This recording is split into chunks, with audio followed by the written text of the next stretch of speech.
what you typically trying things out, you want to see results of what you're doing. How do you see results? If you are working at the interactive shell, then any expression you do which has a value that is not none, it will be represented for you on the screen. That is only useful when you're trying things out. When you're doing a program that wants to get some extra output, like for debugging or understanding what's going on, there's a statement called print, very elementary. It just puts strings onto standard I/O. You can use commas to print multiple values, and it will put spaces between the values and a new line at the end. In real program, of course, the way you do output is very, very different. An excellent way to do output, and very encouraged in Google App Engine, is the logging package of the Python standard library, which basically lets you log information at different levels, so you can tell the system, this is for debugging, this is purely informatory, this is a warning, this is an error, this is a fatal error, so you can be selective on what it is that you're getting displayed. If you're writing a web application, the typical way you'll be seeing results is by adding string to some HTML response object. If you're doing a GUI application, then there will be GUI widgets with their own methods and so on. So I'm not going to focus on any of these. I'm just going to use print occasionally to show you what is the result that you are going to get. And here's finally some trivial examples. Python has the world record for the shortest hello world program, the most classic program in the world. You just have to use print to get to standard output and a string in quotes, and that's all there is to it. Let's do some assignments. X equals 23 means x from now on until further notice is bound to the number 23. So if you print x right now, it emits on standard output 23. If you now say x equals foo, then whatever x was referring to, x doesn't refer to anymore. Maybe somebody else does, x doesn't care. The name x, from now on, refers to the string foo. And I'm deliberately using objects of different types, like a number and a string, to point out that the name x per se is totally at your disposal to refer to anything you want. What it is referring to depends on what you last assigned to it. So now print x emits foo. And you can also remove the binding. That's rarely done, but if you want, you can del x. This means from now on, the name x doesn't refer to anything anymore, like if I'd never assigned anything to it. So if you now print x, that's an error. It raises an exception, as we'll see, because x doesn't refer to anything. Well, what if you want x to still be around but not refer to anything? Well, let's do it with y. That's what you use none for. Y equal none is different from del y. It means y refers to something. What? Nothing. I know, it's a bit. So if you print y instead of an error, you get none. If you ever see a lot of none in your output, you're probably doing something wrong, but that's a good hint. Okay, so there are some pretty obvious similarities between Python and Java. First of all, in the implementation level, although there are variants in both cases, they are both typically compiled to bytecode. Python compiles implicitly. It's like it's got a make engine built in. But the typical result is that a virtual machine, or interpreter if you will execute in a controlled and portable way the bytecodes produced by the compiler, explicit or implicit as it may be. In both languages, everything inherits from object, except it's spelled with a lowercase o in Python. That's hardly a deep difference.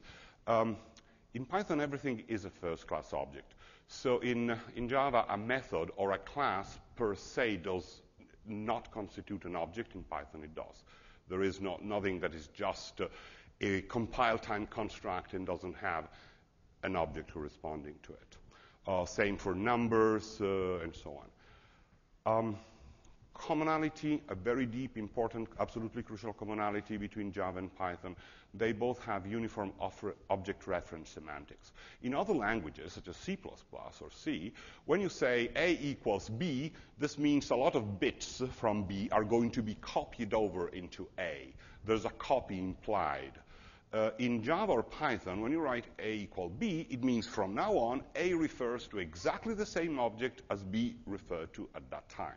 So everything, and goes for assignment, goes for argument passing, goes for return values, everything is about having names refer to objects as opposed to having names be boxes with bits in them.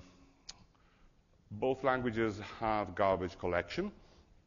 The classic Python implementation tries hard to collect garbage much more proactively than Java.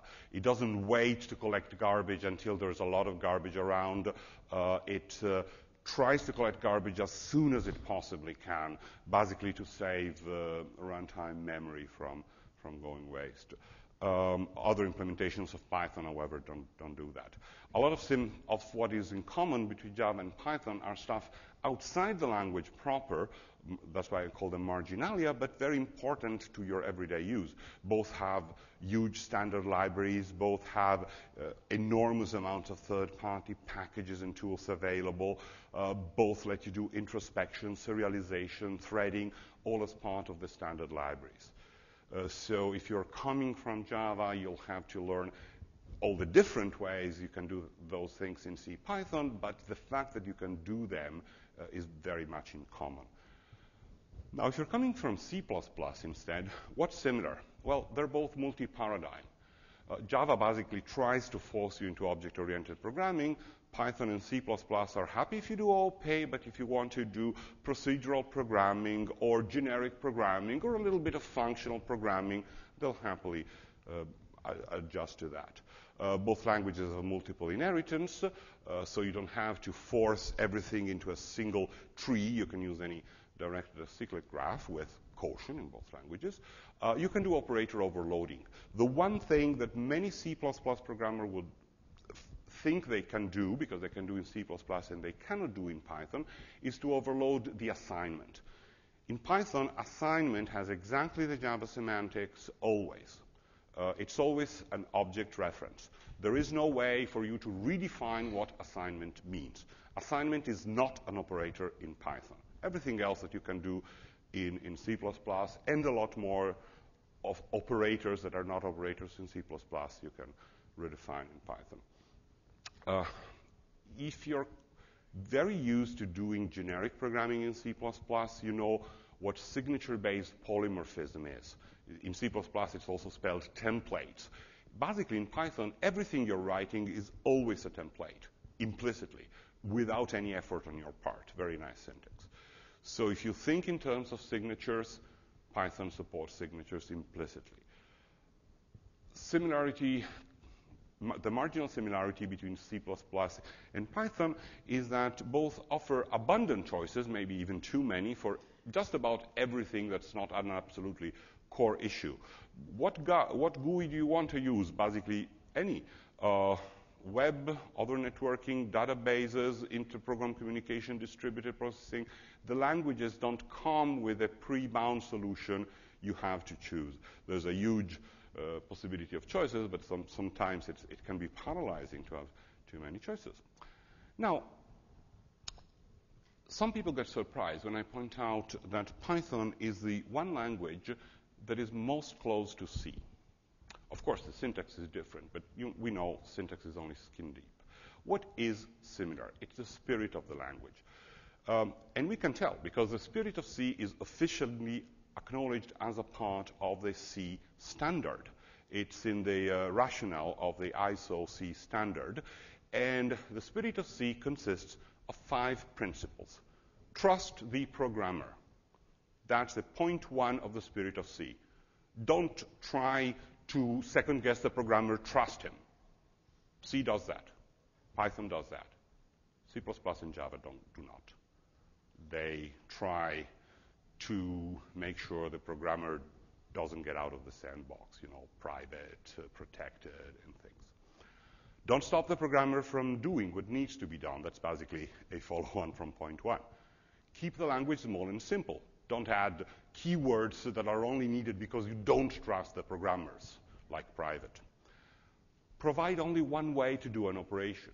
This is something that C++ violates pretty badly because it always provides more than one way, because you can always do things the C way, or you can do them the object-oriented way, or you can do them the generic way. So there's typically 3 ways to do anything.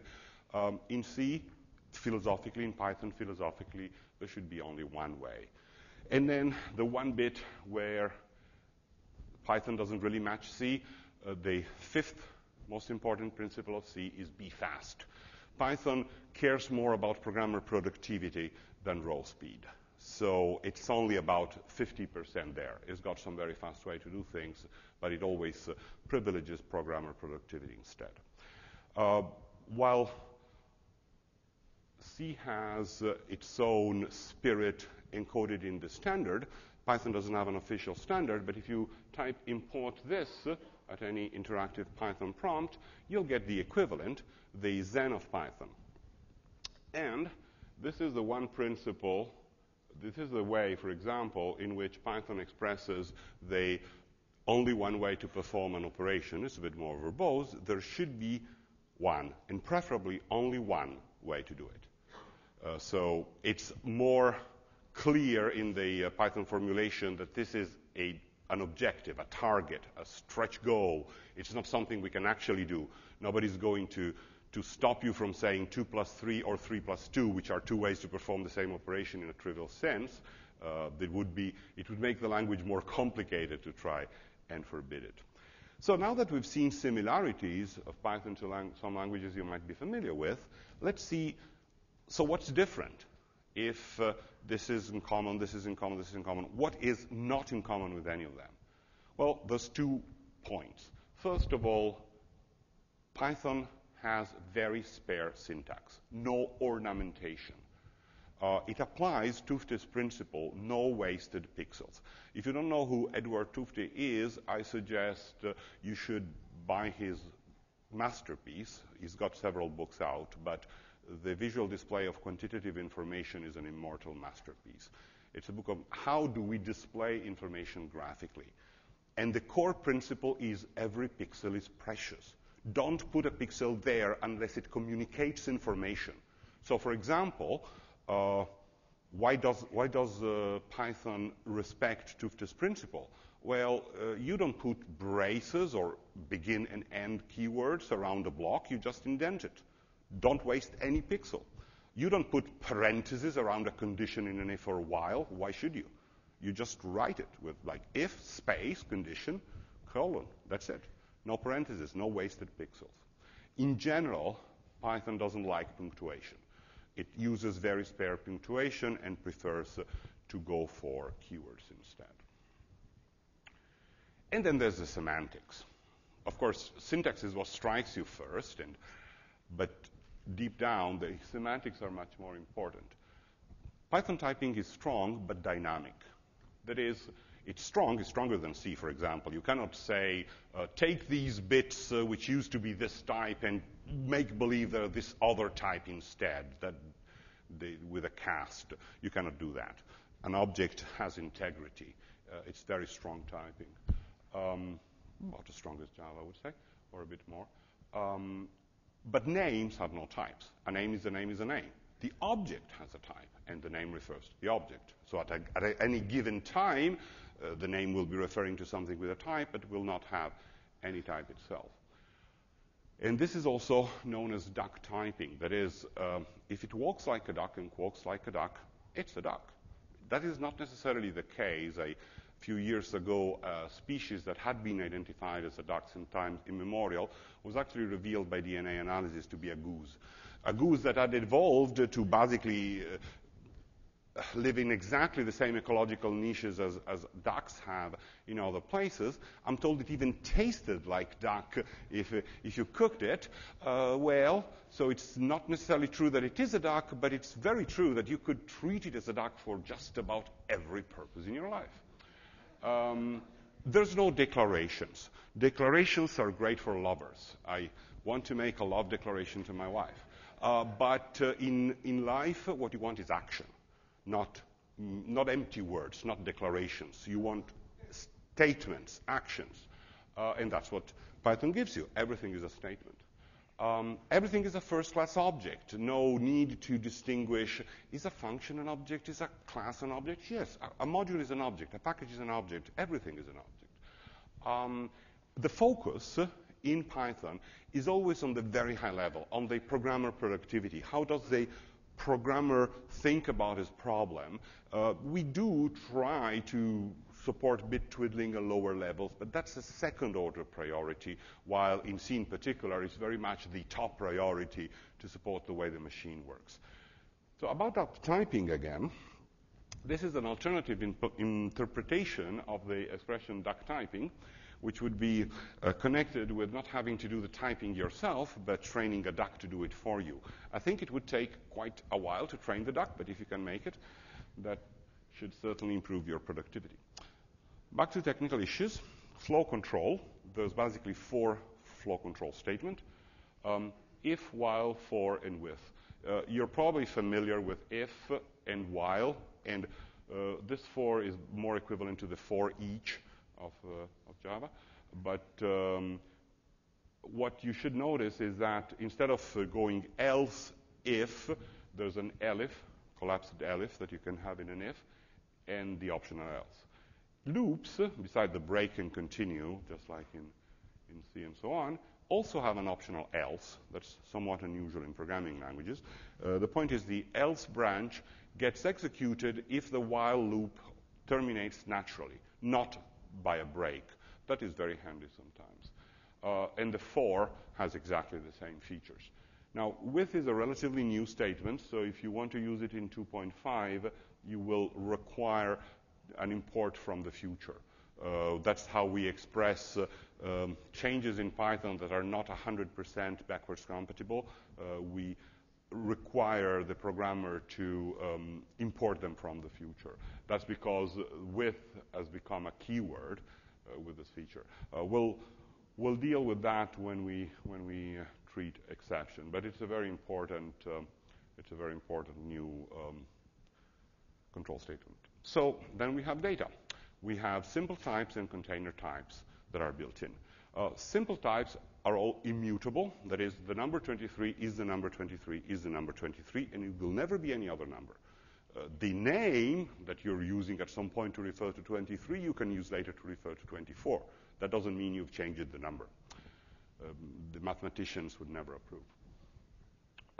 One thing I should notice is that Python has complex numbers, which is very unusual these days. It used to be standard in Fortran. That may be part of why Python is so popular for scientific computing as well, because it's got complex numbers, which are very handy in some kind of technical and scientific computing. And it's got the star operator, which is a raised to power, which is also extremely handy.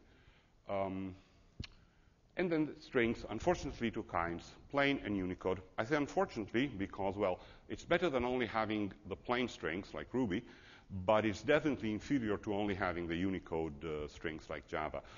Because these days we all want to have internationalized stuff, and this means you should support Unicode. This is a big simplification that we're doing in Python 3, which is now in alpha. It's going to be in beta soon. Removing the distinction and only having Unicode strings, just like Java. You can concatenate, repeat, format. Format is like a printf in C. It's a very rich language. And they're immutable sequences. So you can take the length, you can use brackets to index or slice, you can do a for loop. And just like in JavaScript, each item in a string is a character, but there's no character type, so each character is a length 1 string. Take care about that. And of course, there's a huge amount of methods. How do you find out all the methods that you can use on a Python string? Well, this is how you discover a method on anything. You do at the interactive prompt, dir, dir, of the object you're interested in this case, quote something, quote. And you get a huge list of names of all the attributes, including methods, of that object. You will notice that a lot of them have 2 underscores before and after. We'll come back to that in the second part. And others are just identifiers, like center. So now you ask yourself, so what that center thing? And this is where help comes. You can help, open paren, something you want help about. Note that it's not center. It's some string dot center, because you want the attribute or method center of a string, not of some other object. So you have to say that. And this is what it tells you. It's a return string centered in a string of a certain length, padded in a certain way. Once you've found out the basic guidance, well, then you experiment. That's what the interactive interpreter is from. You try center with a fill character that's more visible, like a plus, and yes, chow in a field of 10 is 3 pluses, chow 3 pluses. In a field of 3, does it truncate? No. It leaves it alone. What if the field is odd? Well, the extra one goes at the beginning, and so on. You don't find all of this fine-tuned, detailed in help. You do find them in Python in a nutshell, plug. But you don't need it, because you can always find them out interactively, experimentally. And that's a great way to learn things, because you actually try them out, learn by doing. And then we have container types. Container types include tuple, which are immutable sequences, and lists, which are mutable sequences. They're typically denoted with parentheses versus square brackets. You also need comma here. Otherwise, open paren 23, close paren would just be the number 23, because the parentheses are used in expressions as well. You don't need, although you could have an extra comma here. And then we have set and frozen set, which are mutable and immutable simple hash tables, just collections of stuff. And then you have the dict, or dictionary, which is a map from key to value by a hash table. And all containers have a length, number of items in them. You can loop on each of them, and you can check if something is part of the container, membership checks thing. Typically, every container has many methods, and in case of sets, also some operators, because you can do union and intersection of sets. Sequences in particular, lists and tuples as well as strings, you can multiply by an integer, meaning repeat them a certain number of times, and you can concatenate. You can concatenate two sequences of the same type. You can index by writing the index in brackets. You can slice by writing start, colon, end, and possibly a third, colon, step, or stride. That is, for example, chow of 2 is A. Indices always start from 0, so C, I, A. Third one is of 2. Chow 3 to 1 by minus 1. So you start with the 3, which is the O, and go backwards, because you've got the minus 1 stride, until you hit 1 excluded. The end is always excluded. If you've read Andrew Koenig's masterpiece, C-Traps and Pitfalls, if you haven't, you should, whatever language you're programming in. And if you have, you will remember the chapters he devotes to explaining why every loop should be start included, end excluded. And Python uses it very widely. Now, lists are mutable sequences. Strings are immutable. They're built-in elementary type. But lists are mutable, meaning you can assign to an indexing or a slicing. Assigning to an indexing just means whatever was there before, now there is another thing. It's like assigning to a name. Assigning to a slice can make the string longer, the list longer or shorter, because you can assign to a slice a longer list than the slice or a shorter list than the slice. And things will smoothly change to suit you. Dictionaries and sets are not sequences. There is no intrinsic order. As I mentioned, they're hash tables, so they're in whatever order is nice for retrieval. So there is no slicing, because there is no way to say what's the first, what's the second, and so on. You can iterate, and you will be given the items in a random-looking order. There's a method to this madness, but it's the hash function, so it's far from transparent. More about containers. Containers have methods that can be classified in two general roles, mutating and non-mutating. A mutating method typically does its work by altering the container, inserting something, removing something, and typically returns none, because there is no natural result for that. For example, the append method of list, add 1 at the end, the add method of sets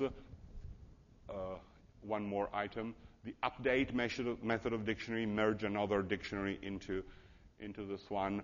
They will all return none and change the specific object on which you're calling them. A few mutating methods have a natural result and therefore return it. For example, pop removes, typically the last, but you can't tell it which one, element of a list and gives it back to you. Pop in a dictionary removes an arbitrary item and gives it back to you. Set default on dictionaries, that's a bit more complicated. We'll see an example later, but again, it has a return.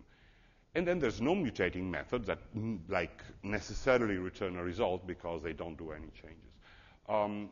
Sets have a variant which only supports the non-mutating method, the frozen set. Dictionary doesn't, but it has another variant in module collections, which we'll see in examples later, which has a default value. Other important containers in the collections module include the double-ended queue, which basically is like a list, but internally organized differently, so it's just as fast to access from either end and rotate. We don't have a priority queue or heap type. We only have functions that treat a list as a priority queue. I'm not sure if you're familiar with heaps, but suppose we, for some reason, like we're fanatic Java programmers and things, everything should be wrapped in a class. We want to make a priority type. How do we do that? Well, rushing far ahead to things we'll see in the second half, such as classes and methods and modules. Well, first of all, we import the heap queue module, which gives us all the functions we need. And then we basically write a class called heap, inheriting it explicitly from object, with all the methods we want. Some of them start and end with double underscores. Those are special methods which have a very special roles. Other just identifiers. You will notice self as the first parameter of each and every method. That means that's the object itself on which the method is be called, some others. So for example, the first thing we need to do is get some content, make it into a list, assign it as a variable, and make sure it is a heap. To make sure that a list is a heap, heapq.heapify basically does whatever permutation is needed. And then this makes available the push and pop function, which keep the heap property, the priority queue property, adding and removing an item. And the replace, which does a push and a pop, so it takes the previous stop and puts something else in its place, maintaining the heap property. And this is basically would be the hard work, and we just need to call the functions heap push, heap pop, and heap replace provided by the heap queue module. And then we have some special, dunder init dunder is the initializer, so what's the initial content of this thing. Dunder len dunder is how do I compute the length of this container. In this case, it's the same as the length of the list it's using. How do I iterate on this containing, same as you iterate on the list it's using. How do I represent this container? Well, in this case, I'm representing it as a heap, open paren, its contents. So, representation of its contents. So I could add many more special methods, but this basically, all I'm doing is delegating properly. The special method I'm calling has underscores before and behind, and I'm delegating appropriately to a built-in function that will internally invoke the special method on this other list. I also have truthiness, comparisons, test, and truth-like value. I can do all the normal comparisons. You will have to be aware of the distinction between equality and identity. It's spelled 2 equals versus is, as opposed to 3 equals as in other languages. Orders, of course. Membership is also considered an elementary comparison. And you can chain comparisons. That's pretty special to Python. So the expression 3 less than x less equal x less than 9 means exactly what it should obviously mean. X is at the same time greater or equal 3 and less than 9. It goes left to right. So like in JavaScript, the falsy concept applies to any number that's 0, an empty string, none, any empty container, and the special value false with an uppercase F here, which is the same thing as the bool of 0. And everything else is true. That's a very optimistic view of life. It's mostly everything true except some very few special objects specifically identified as false. And then there's some operator like and or not. We all spell them out. Remember, we don't really like punctuation. So what you would spell as ampersand, ampersand in C, you spell A and D in Python. But their semantics are the same. And then if you want to do on more than 2 at a time, you can use any and all. They return a Boolean value. So we'll see some examples. Okay, exceptions kind of like in Java, except that some anomalies that are not really error should also raise an exception. And you can also raise them explicitly with raise. When you raise an exception, assuming nothing is catching it, it keeps going along the call stack, killing functions as it goes. It's kind of scary horror movie-like image. And if it goes all the way, the whole program, the whole world gets destroyed.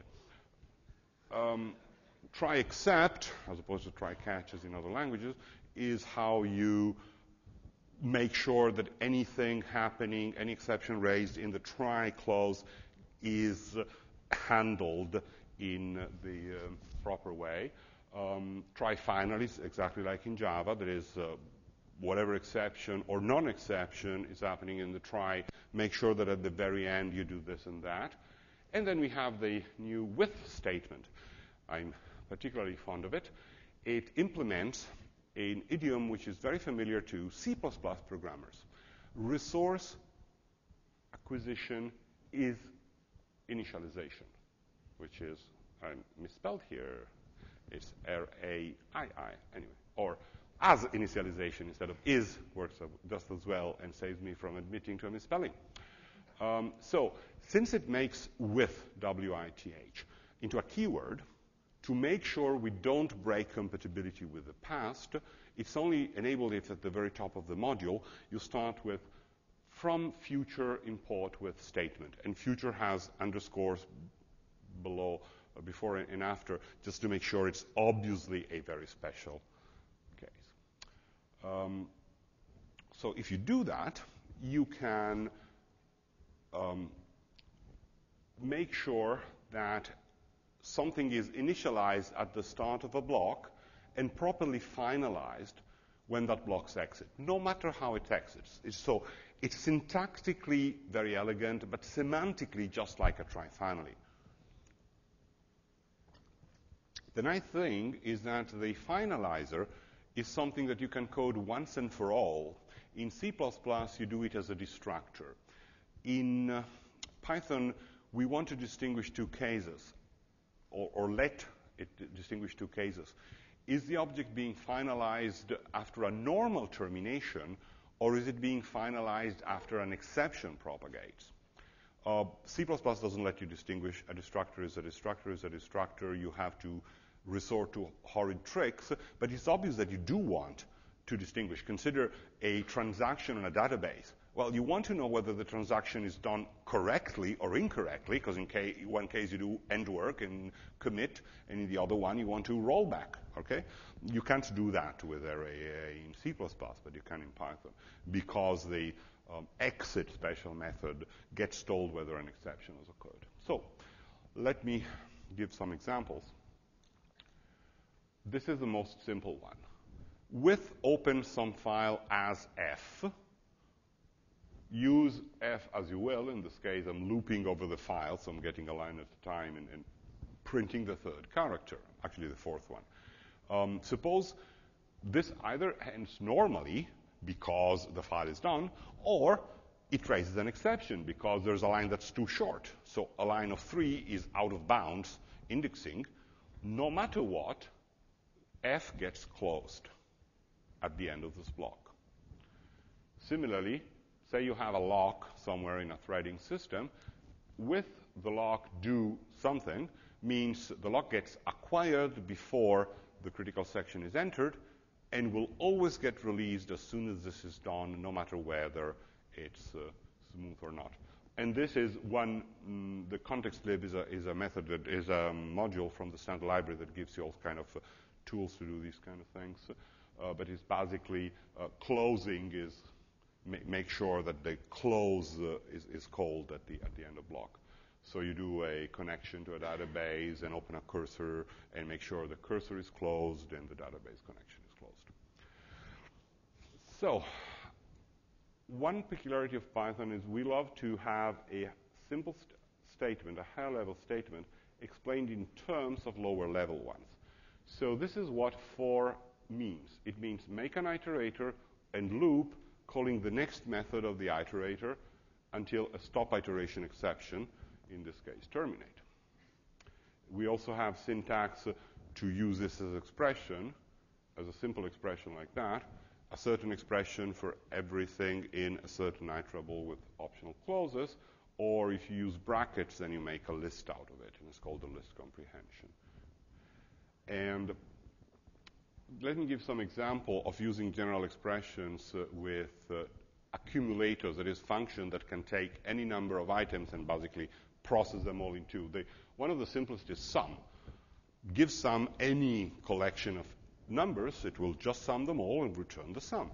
So how do we know how many items any generic iterable has? It may not support the length.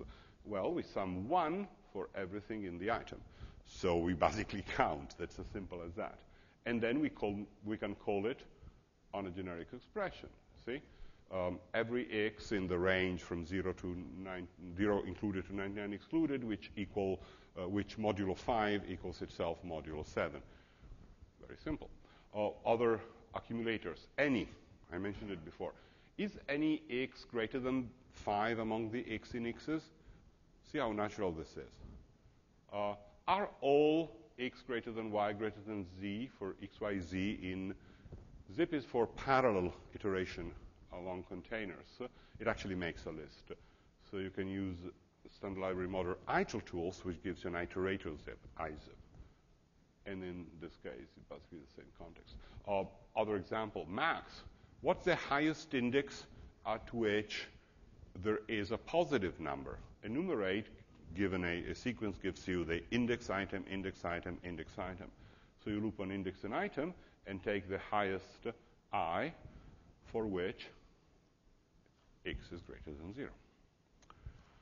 And this takes us to the halfway point. So we do have 3 minutes and 51 seconds before formal break. So if there's any questions that you'd rather ask now rather than an hour from now, please go to the mic and we'll do that. Well, if there's no question, I can take a short break.